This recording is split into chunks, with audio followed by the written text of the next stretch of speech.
J'ai une question pour vous deux. Benoît Dutrisac. Je suis là pour aider. Qu'est-ce qu'ils veulent, Mario? Mario Dumont. Une réduction de la tâche puis une augmentation de salaire.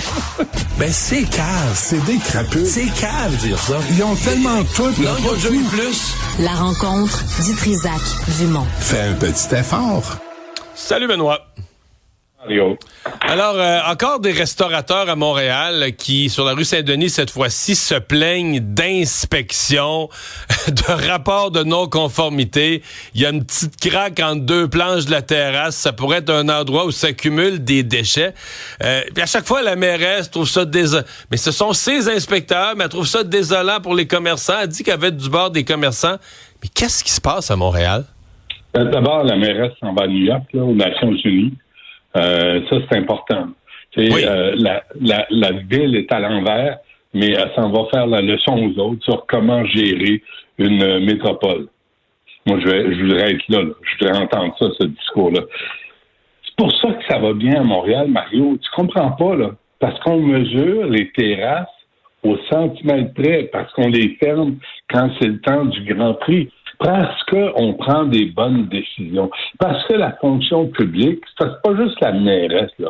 C'est la culture à Montréal qui encourage ça, là. Les espèces de petits élites et les trains de savate et ceux qui s'en fichent. Tu sais, les inspecteurs, là, moi, je suis là pour aider. Je fais des suggestions ce matin. Laissez tranquille les commerçants. Allez mesurer le niveau de vidange qui déborde des poubelles. Faites un rapport. Une suggestion. Je suis là. Allez mesurer le niveau des nids-poules. Tu sais, puis après, faites un petit rapport. Peut-être qu'il faudrait remplir les nids-poules. Allez mesurer ce qui ne marche pas. Allez mesurer la distance où sont installés les cônes des chantiers déserts. Mais allez vous rendre utile. Tu sais que j'ai un malaise en partant. T'as un commerçant, un restaurateur, puis là, tu sais, lui, là, c'est la différence entre les revenus et les dépenses. Puis des fois, ça arrive pas. Des fois, tu sais, il y a moins de clients que prévu. Ta sécurité, là, c'est zéro. Là. Chaque fin de mois, tu calcules tes affaires, puis là, tu manques d'argent, ou t'es arrivé, ou t'en as fait un peu. Et là, t'as quelqu'un qui débarque là. Lui, il a sécurité d'emploi.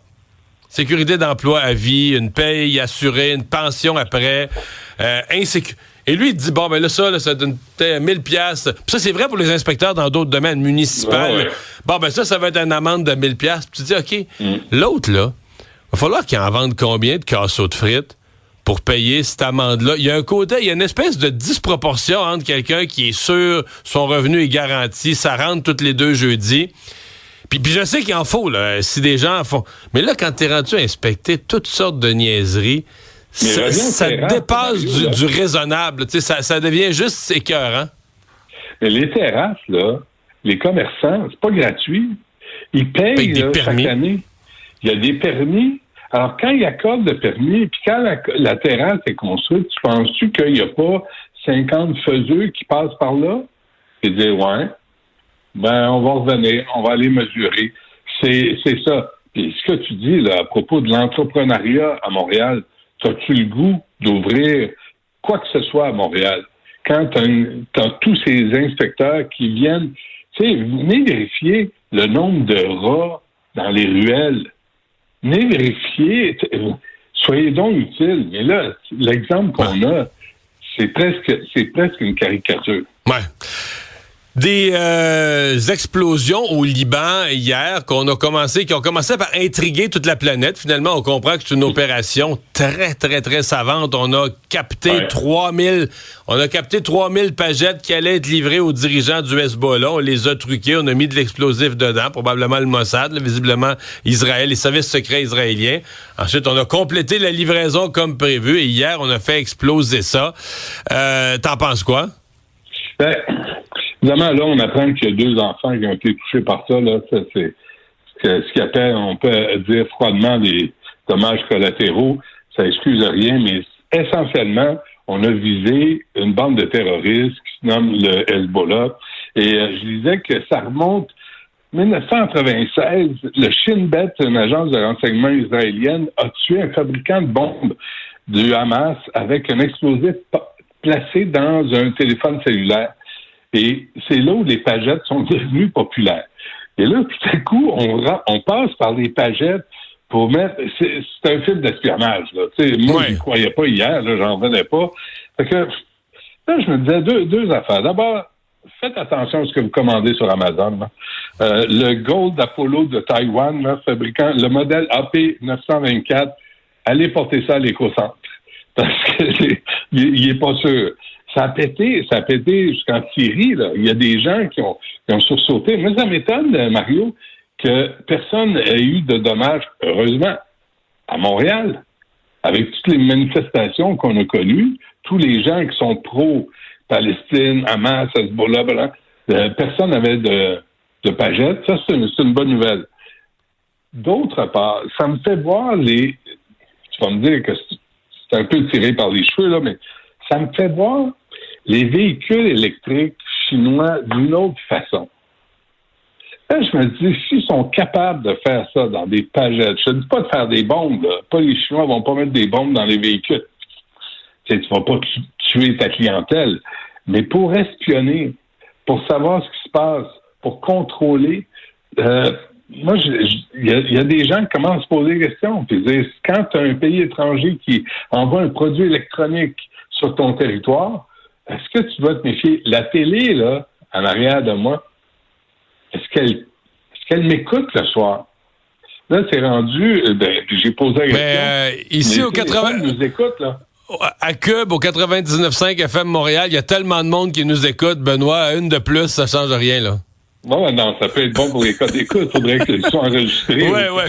Bon. Mais tout ce qui peut passer par les appareils électroniques, hier, là, ça prouve que l'imagination n'a pas de limite. Ouais. Mais on s'entend que à partir du moment où tu es Israël, puis tu dis le Hezbollah, c'est une organisation terroriste ennemie qui menace, qui menace notre population, notre territoire, qui nous met en danger. C'est toute une opération. Bon, faut accepter les dommages collatéraux, des jeunes qui sont morts, des caractères épouvantables, mais c'est toute une opération pour désorganiser le Hezbollah et ses dirigeants. Ce matin, à peu près tous les dirigeants du Hezbollah sont gravement blessés, là. Oui. Puis sont facilement identifiables en passant. En plus, Puis, on ne se réjouit pas du malheur des gens, mais en même temps, quand c'est des gens qui veulent ta mort, c'est plus difficile d'avoir de l'empathie.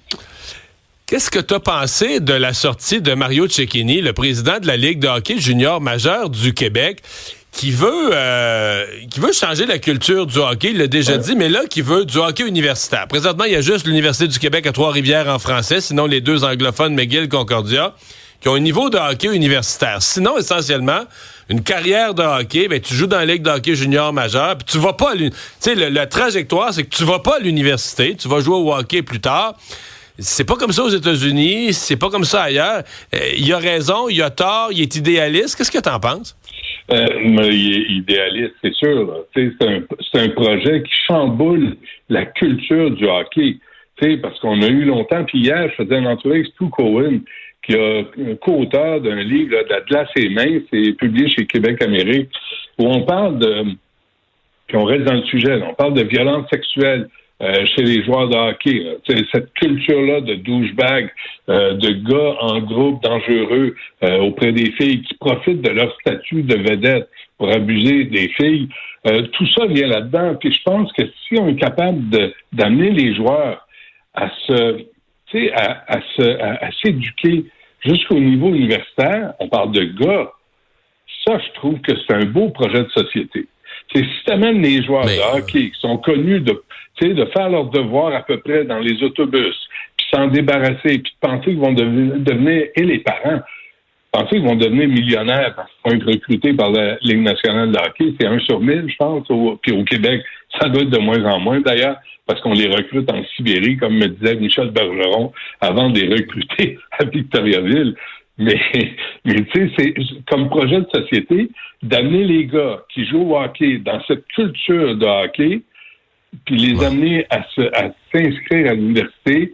Moi, je trouve que je lui souhaite bonne chance. Ouais. Mais en même temps, il y a un côté où tu te dis, là, on est rendu à sortir le Québec de l'âge de pierre du hockey aussi. Et pas que tous les jeunes doivent aller à l'université. C'est pour ça que je dis. Mais à mon avis, le fait de dire « je veux jouer au hockey », devrait pas signifier « moi, j'irai pas à l'université ». Ça devrait pas être un automatisme « moi, je veux jouer au hockey ». Ça devrait être inverse. Ben oui. Et regarde le football américain, là, ça passe par l'universitaire. Et de plus en plus de joueurs, on recrute, tu l'as dit, de moins en moins de joueurs de la Ligue de hockey junior majeur du Québec dans la Ligue nationale. Et qu'est-ce qu'on recrute de plus en plus? Des joueurs qui sortent des universités. Même le Canadien recrute Cole Caulfield dans les universités américaines. Puis on dit des jeunes, tu sais, des jeunes brillants, allumés, oui, habiles au hockey, mais que, tu sais, avec une certaine maturité. Sincèrement, je lisais là, les propos de Cecchini, puis je me disais, il a tellement raison, mais il faut sortir le Québec de l'âge de pierre où là, tu veux jouer au hockey, tu n'iras pas à l'école. C'est un automatisme. Plus que ça, Mario, si ça, là, c'est mis en place, ça va dire aux parents, et ça, c'est important, que l'école, il va dire aux jeunes, l'école, c'est important. Alors, manquer l'école au primaire, au secondaire, parce que c'est un tournoi à 5 coins, là, puis là, tout le monde doit être là comme 2 jours à l'avance, ça devrait être fini. Ça ne devrait plus accepter. Les vendredis où les jeunes quittent à 11 heures le matin ou sur l'heure du dîner parce qu'ils partent pour un tournoi, un week-end de tournoi, ça, on ne devrait plus accepter ça au Québec. Puis le message, c'est l'école, c'est important, primaire, secondaire, le cégep, l'université. Après, tu ferais ce que tu voudras. Mais moi, ça ne pourrait être que des bonnes nouvelles pour nos gars qui, on le sait, là, sont à la traîne pour la diplomation en 5 ans. Là, on sort des chiffres, là, les jeunes, les gars, ils ont des diplômes de plus en plus. Non, ça c'est en 7 puis en 8 ans. On parle en temps réel, en temps légitime, en 5 ans, là, secondaire 1, secondaire 5, les diplômes ne sont pas à la hausse auprès des gars. Alors, si on est capable d'arriver à les amener à s'éduquer puis à avoir du respect là, pour l'éducation, on n'en fera pas tous des astronautes, là, mais au moins les amener à un niveau d'éducation post-secondaire. Bravo. Benoît, merci. Bye bye, à demain.